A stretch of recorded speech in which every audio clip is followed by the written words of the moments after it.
Hello, my name is Lorraine of District 32, and I'm about to have another dynamite conversation with Peter Butler of Smarter Websites. Peter, how are you? I am well. Looking forward to this conversation, let me tell you. Me too. It's one of my favourite conversations. Before I was in District 32, this was my jam. I used to talk about this and get into Porter's 5 forces of competitive advantage. Just love it. And sometimes smaller businesses think, because today we're talking, if they hadn't picked it up yet, is about competitive advantage. Yeah. And sometimes newer businesses or smaller businesses don't think it's important to them, or, I just need to get the money in. I just need to get a sale, and we forget about it. You can forget about it until you reach a stage in business where you're like, better start carving out that competitive advantage. So one of my favorite topics, and you're an absolutely legend in this space, and particularly around digital marketing, CRM, automation, systems, website, building that machine from the back end. So Peter is going to share with us today all of his juiciness on building competitive advantage. So Peter, over to you though. First of all, is that something that people are thinking about when they come for a website? Look, the funny thing is, no, they're not, like you're saying. And my 60-second spiel in most networking groups is, do you have an online brochure style website, or do you have a high performing website? And I know that it goes over most people's heads. They've got a website. It was arduous. It was hard work. They finally got it live, and they think that's the end of the journey. And it is not. It's the very beginning. It's just started. Because, we make decisions on how we build our website based on who helped us, whether we did it ourselves, had an agency, or whether we engaged a professional copywriter. Because anybody that engages a professional copywriter, their website's going to be at a higher standard. It just is. But regardless of where you're at, great, you've got a website. And you've just got to think about the people that are coming to your website, not you. Because I see that often. People base their decisions based on their preferences. But it's not about you. It's about the client, who's coming to the website, what's their pain point. And there's a thing called an 8-second rule. You've got 8 seconds to make it clear that people are in the right place and that you can help solve their problem or provide the service or product they need. It's really that simple. So, people need to get out of their own head and their own preferences to look at their clients' pain points. So, people need to ask themselves, do they have an online brochure style website or a high performing website? So I'll share my screen and I'll show what some of that looks like. What you're saying there, Peter, is, one of the components of creating competitive advantage online is to have a high performing website. And what does that mean? Yes. Yeah. Okay. Well, the first thing is applying the 8-second rule. People have got to know that they're in the right place. So this is what we do for people. We help them dominate their market and be more effective online, because that's what people do need. And we build websites with marketing systems and automation that boost predictable sales and can create more new business. So, it's very clear what I do. There's no guesswork about it. But the one thing that I will say to this is that people forget that they've got to have call to actions. They go for imagery and what I call graphically gorgeous websites, but they don't have any points of engagement. So, you've got to make it easy for people to get in contact with you. So looking at my website, I've got a mobile number up there. Now, that's actually integrated with my CRM. So as soon as somebody calls that call is recorded in the CRM. That details is recorded in the CRM. So that's making my life easier, and I'm building my database and making it easy for me to record all this and get back to people. But that's there for what reason? For those who are ready to talk to me. But guess what? Not everybody that comes to my website is ready to talk. They may have heard about me. They may not have. So I've got to give them different ways to reach out and contact me. Maybe they want some instant answers, so they'll use a web chat. And that's great. But guess what? Maybe they're not ready to even do that. So They look at the lead magnets. Maybe they'll sign up for that because they want to find out some more information. They're doing their due diligence on me. Now, when I started in this space, 2007, so 17 years ago, our sign-up rate to lead magnets were around 70%. So 7 out of 10 people who visited the website would sign up. Nowadays, because this has been done so much and also done so badly with some pretty lame lead magnets and pathetic follow-up sequences and everything, the registration rate's down to probably 7% as a contrast. However, in my opinion, it's still worth considering having that sort of thing because it speaks to the expertise of the person's website, yeah? So having that there is like, oh, okay, clearly they know what they're talking about, even if they don't sign up. So it's still a worthy consideration. Also, what I'm looking at here from your website is, so there's all of these subtle messages going on when you're at that point of buying, right? So we're on Google. Yeah. We've landed on your site. True story, I've gone onto people's websites looking for how to contact them because I want to use their services and then decide not to just because I can't contact them. It's too hard. And then I'm like, if you can't allow me to contact you, then what kind of service am I going to get? So you're making all these levels of judgments. Yes. In the back. And also what I see when I'm looking at yours, it's demonstrating that you're organized, right? Yes. That you need, can I trust this person to take me on a journey? Is there a container here? To make sure that you know what I'm doing, you know what I need, you know? So all of these subtle judgments are being made while you are comparing website by website. Absolutely right. And yeah, no, that nailed it perfectly. Well done. And sort of in that vein, right, if we look at the other point of engagement here, or the other thing before we shoot off is, the credibility, of reviews, so confidence is boosted. But for those who come to my website, so we've got people who want to find out more information from a distance, those who are ready to chat but not ready to talk, those who actually just want to cut straight to the chase and have a talk, or those people who want to tell us more about the project. But what's important, and I'll click on this one and we'll go to that page. What's important here is I'm qualifying people because guess what? Not everybody is an A-grade client for us, yeah? Like sometimes it's just not a fit. So we need to qualify people. And that's not judgmental. It's just how we should all be.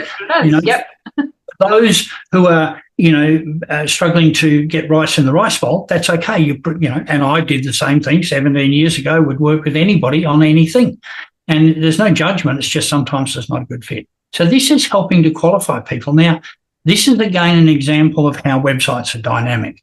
When I first set up this Project Insights form, why do I want people to do that? Well, because before I talk, I want to have some information so I'm in a better position to advise and guide them. It's really that simple. But when I set up this page and form originally, I only had one Project Insights form, this one here. And some people don't like forms. Fact, right? So then I created a simple one. Now, the interesting thing is, so this is why websites are dynamic. I realised that not everybody was filling it in. Why is that? Lots of questions. It's got pagination. So when you go to that page, it's only asking 3 questions and then it goes to the next section. Because if I had 20 sections all stacked, guess what? People aren't going to fill in the 20 sections. But then when I created this one, it was much simpler. And so it's about a 50-50 sign up. So half of the people use it. Because some people do want to give the details, left brain, right brain. Like global and specific. Yes, David was talking about, This is right. Yeah, absolutely right. And so this works a treat. So you're qualifying people, but the point is that you are better informed about what their needs are, their pain points are. So when you talk to them, you're going to resonate better. And you're going to be able to provide more factual information to guide them. Yeah. So, beautiful. Yeah. So if I go back to the home page, actually, I've got that open already. We've got 4 engagement points. We've got chat, tell us about your project, lead magnet, and phone number to register. And then as I go down the website, I'm explaining more about our model. I've got another point of engagement, get a website audit. We do the most amazing audits. They're just so brilliant. And some people then take those audits and they get their own webby to apply the fixes, or they fix it themselves. And that's okay, because guess what? They hold us in higher esteem. And so if they do have a need for us later down the track, that's great. Their chances are they're going to come to us. And you can see, I say on my website, so what I speak is consistent with copy on my website. And that's really important, because otherwise there's a disconnect with our spoken word and the copy on our website, because then people will read this, then they'll have a conversation. It's like, hang on, I've heard that before. So, and they resonate with that. So that's really, really important. What this also tells me, Peter, when I'm looking at it is, often again, when we're looking at newer businesses, we're looking to demonstrate some marketing that makes us look bigger than we are. We don't want people to know that we're the sole trader working from our PJs at home. Yep. So we try and look bigger than we are, right? But what your website says to me here is that you are a mature business. That you've been in business for a long time, you know what you're doing. So it's just dripping with credibility. Yes, yeah. And longevity, again, it's that being held. Yeah. No, you're absolutely right. And it doesn't matter if you've only been in business a year. And look, I quite often hear this when we have new members come on board. I work from home. Well, you don't need to tell us that. And I understand why people do. But you don't want to be what's the word? I'm trying to think of a good word. I can't think of one. Not be upfront, but you've got to present yourself well for people to have the confidence to do business with you. So some things we just don't need to know. The fact that you've only been in operation for a year, the fact that you work from a home office, all of those things don't matter. Are you good at what you do? And can you deliver what you say you're going to deliver? That's really all that matters. And you've just got to present that in a way that gives people confidence to move forward with you. That's simple. So again, you can see here, ready to tell us about your project. Okay, maybe they're ready to talk. So I've got a link to my online scheduled calendar integrated with a CRM that integrates with my calendar. So, they can pick a time or a meeting type, and, I don't have to do any work or effort there. So again, presents professionally and makes life easier for me and them. When can we meet next week? What day? Monday or Tuesday? What time? Oh my God, really? No, the days have gone on, people. Like it's, you need to be. People are looking for that instant booking. Yeah. I'm ready to buy now. I'm ready to talk. Let's, let's chat. And if your competitor has got 5 ways to contact them on an early booking calendar, that is enough to bend somebody's decision making in that moment. Yep. If you're making it harder for people to connect with you, then you're just making business hard. Really super impatient people, It's like, I just want to make a booking, boom, and that's right. Yeah. I'm one of those as well. So, again, reinforcing, what other what others say about you is infinitely more profound and powerful than what we say about us. You hear me saying that. Well, there's the written word.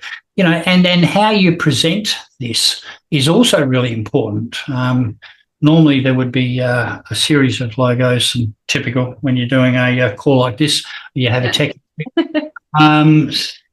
But, so there's our, testimonials page. We call it our wall of love.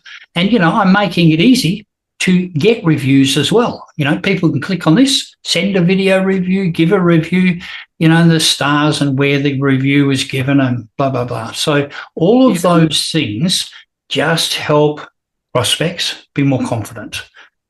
And here all I'm doing is explaining, different ways that we work with people, and we have a staged and scale approach, and I know that you advocate for this in some of the District 32 training, where you have, what's your language? A low edge product. Low barrier to entry product. Yeah, thank you. Low barrier to entry product, and we have the same. We're able to, build websites from 2K up to, 20K, whatever people need, SEO, CRM and automation, that's my little baby, and digital marketing plans, and we've had clients over the years where we've built a website. They don't know the internet. They don't really understand. They know they're getting a website, but they don't connect the dots sometimes because it's foreign to them.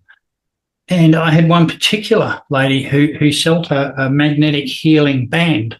And I can remember her coming to me 6 months after we went live with the website. And she goes, I only just get it that I've now got a website, but I need to let the world know that I've got it. Yeah.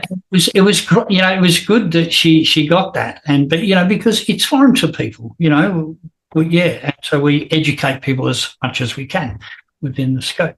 So, showcasing your work is really important. People need to know that you can deliver short power statements about the elements that are important. And again, the lead magnets. Now, I get quite regular registrations for this, not what I was hoping for. However, it also goes to credibility. It's like, wow, this guy, he speaks about CRM. There's an instant download, and the way we've got that structured, that's actually a web link so that I can then use that in my social media marketing, and people go directly to that landing page to get lead magnet or that lead magnet and so on, because you've got to leverage everything we've got. You've got to be able to display it here for client confidence, as well as be able to make it easy to, share in the social space. Speaking of social space, I don't think you're doing it. No, you're not. Good girl. It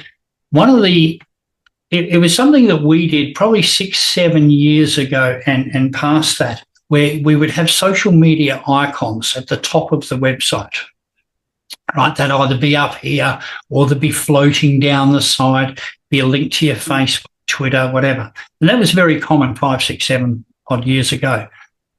I do not advocate for that now.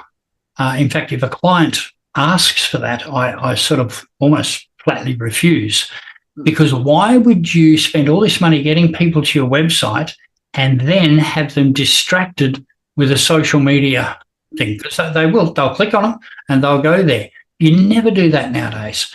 Have the social media links down the bottom. Yours will be down here somewhere. There we are. There they are. And certainly have them on your blog post content. We won't do a test, but if we went to your blogs, there should be links under each blog post to share those in social media. Yeah, because that's important. Because you think if the average person's got 2,000 friends and they go to your website and they read your blog posts and then they share that and that gets shared on their feed, they've just shared your content with 2,000 people. So you've now been marketed to people that you would never otherwise be marketed to, crazy not to take advantage of that opportunity, right? So, I certainly don't advocate for having social media at the top, is one point I would make. Go on. No, I was just going to say, so what we've just covered there, is many different ways to create competitive advantage just on your website. Yeah. Right? Just on your website, through demonstrating professionalism, ease of use. You touched just a teeny little bit on the customer value journey there, Peter, which I think is another really deep topic around creating competitive advantage. Yep. Are you going to touch on that, Peter? Yeah, look, on that, even my own USP, unique selling proposition. It is 2:00 in the afternoon. Yeah. I'm going to get this reviewed for 2025. This has held me in good stead, right? But I believe that I can articulate that clearer. So I'm working with a copywriter at the moment to restate that. And you really do need to engage a professional copywriter. Even though I do my copywriting for clients and for myself, I'm too close to the forest to see the trees. Yeah, I've got that saying right. So that and then you would review your whole customer journey. So that's really important to consider, that, get a professional copywriter.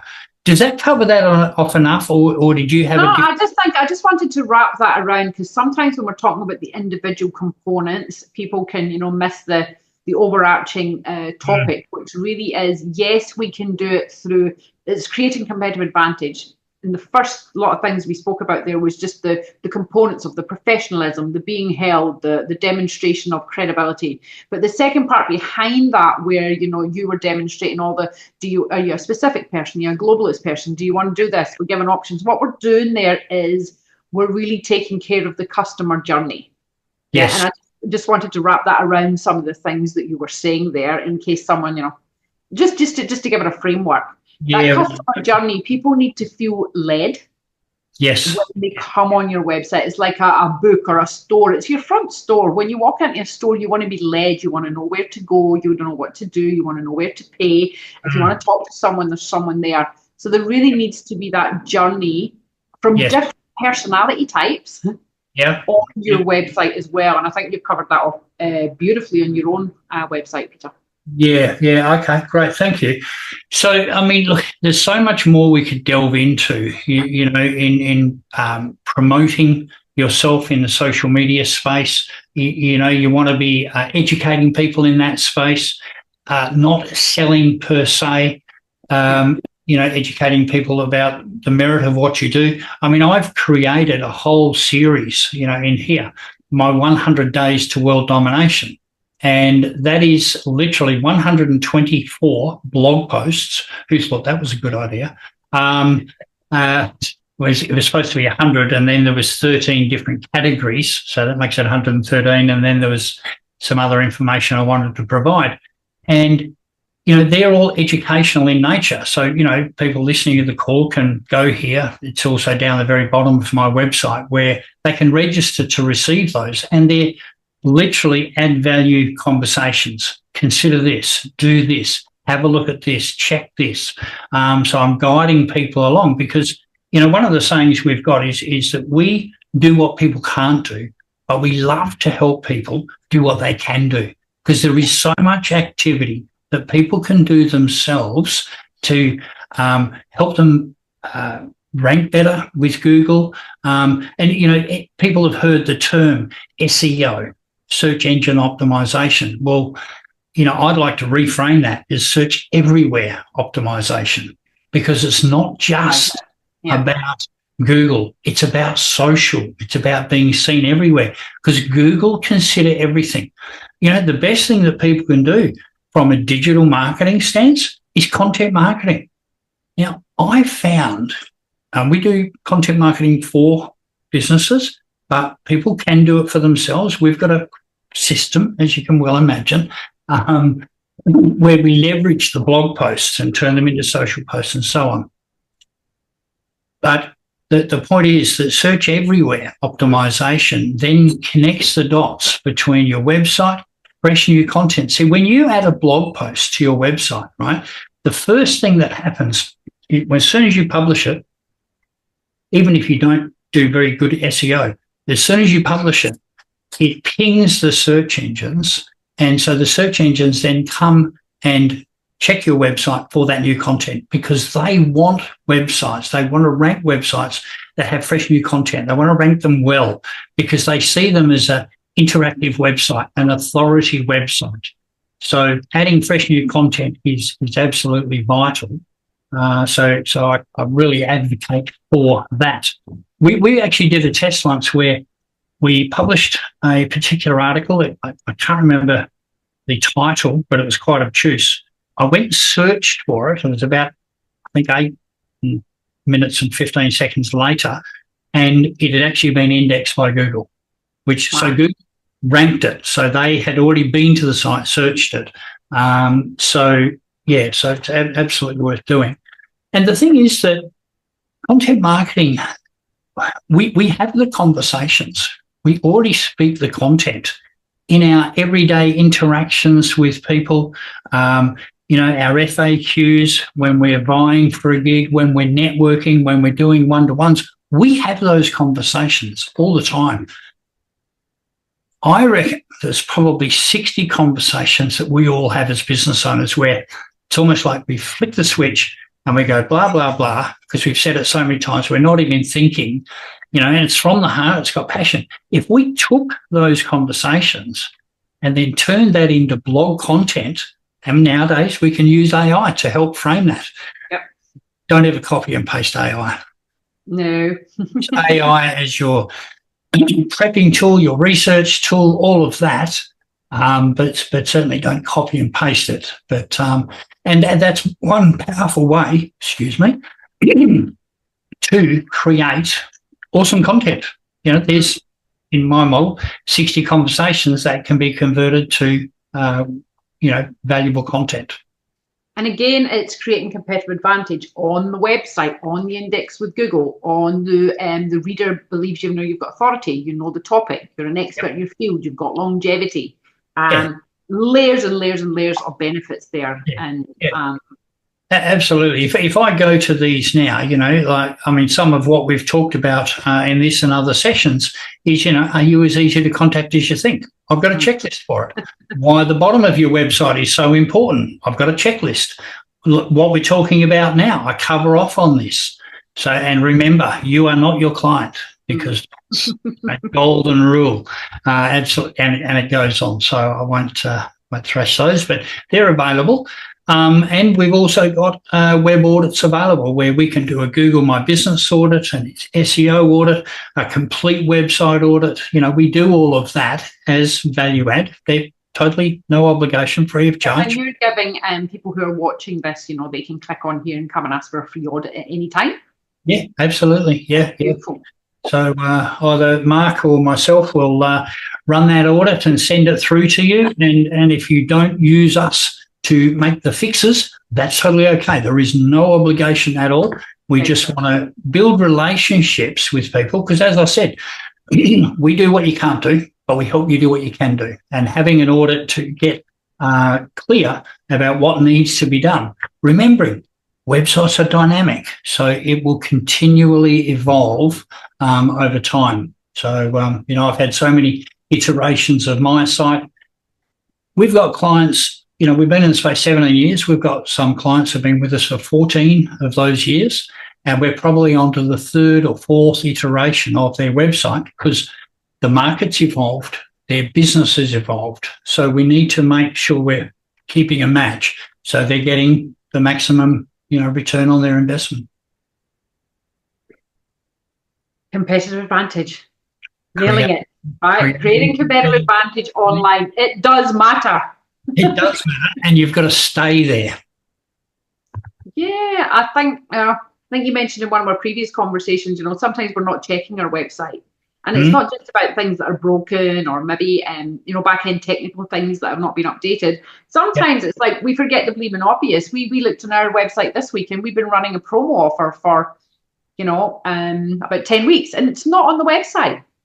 Whoops. And it's like, well, you just forget these things, especially as your business grows and expands. So that's why you have to work with someone, like yourself, who can remind us to check the website, check the content, check the relevancy, check out your competitors. What are they doing that you're not? Get onto it. Yeah. And look, you just prompted another thought too. So one of the other things that we've done, I could show you, but I'll just explain it. It would be sufficient, I think. Where when you're onboarding a client, how you work. All of those, because we've got to set the rules of engagement, and we've literally got the rules of engagement on our website where we say to people, hey, you've got to make it easy for us to get access to the passwords. Hey, consider this, consider that. So you're prepping the client on how you work. Well, there's a web page for that. So in my systems, my big list of checklists, is, send them the rules of engagement, send them the onboarding document, the client profile form. All of those elements are now built into the website. So it's not just about client acquisition, confidence and all of what we discussed. It's also about working with the client, leveraging your website there. So it can become a tool within the business as well. And, he who can provide the best solution for the least amount of effort wins. Right, that's the true competitive advantage. Yes, there's the competitive advantage at the front end, as you say, but at the back end, am I saving you money? Am I saving me money? Am I saving you time? Am I saving me time? Are we efficient? You know, and we get into the point because we've got great solid systems in the background. That's competitive advantage. You know, absolutely. So it's about, you're building a better business. Keep building a better business. Yeah, building the machine. That's your catch line, Peter. That's coming down to you now. Everybody's going to remember you forever. Building the machine. Yeah. That's absolutely. And look, I've even got some reviews from people. I remember one client, Sandra, where she gave us a review. We hadn't even started building the website. She had just been through the qualifying and the onboarding and was just like, oh, my God. And she used to be in my space like 20 years ago. And she was like, I've never seen anything like this. And, I was really chuffed. And I got another review, it's a bit cheeky sharing it actually, from a guy who specialised in very high-end bathroom renovations. This was only a couple of weeks ago, where he said, what did he say? I've got a note of it somewhere. Where is it? It's because of these testimonials like this, Peter, that you've got longevity and the sustainability that you have, and also the massive growth that you've just that comes through building a better business. Yeah. Great competitive advantage. Have you found it yet? No, look, I do remember it was Luke, and he said, I can't believe it. We got on a call. You sold me a website, and now it's gone live, and now I get to talk to you. Like he wants to build a machine, right? And so he was acknowledging the fact that, we delivered a really nice website. He was really happy with the timelines, the costing and everything and the end result. But he noticed that he didn't have to communicate with me because we got systems for that. Because my people do that better than me. I've got the marketing knowledge and building a machine, but they know their space. So, it was quite the compliment. And that's what it's all about. That's what keeps us going, right? It's the feedback that you're out there, you make a difference for folk. Yeah. And I mean, that is a competitive advantage, So I'm pretty wrapped with that and the journey. Peter Butler, you are an absolute legend. You are one of the business legends. Thank you very much for sharing your time today on creating competitive advantage. As always, I'll put all your details below in the link for people listening to this. And anyone listening can go and claim that free website audit review, right? You'll email it to them. You don't have to take any action. There's no obligation. It's an eye-opener, right? For how you can improve and build that better business or build the machine. Peter Butler, thank you very much for sharing your time with us today, and I look forward to seeing you again. Cool. Thank you, Lorraine. Appreciate it. Thank you.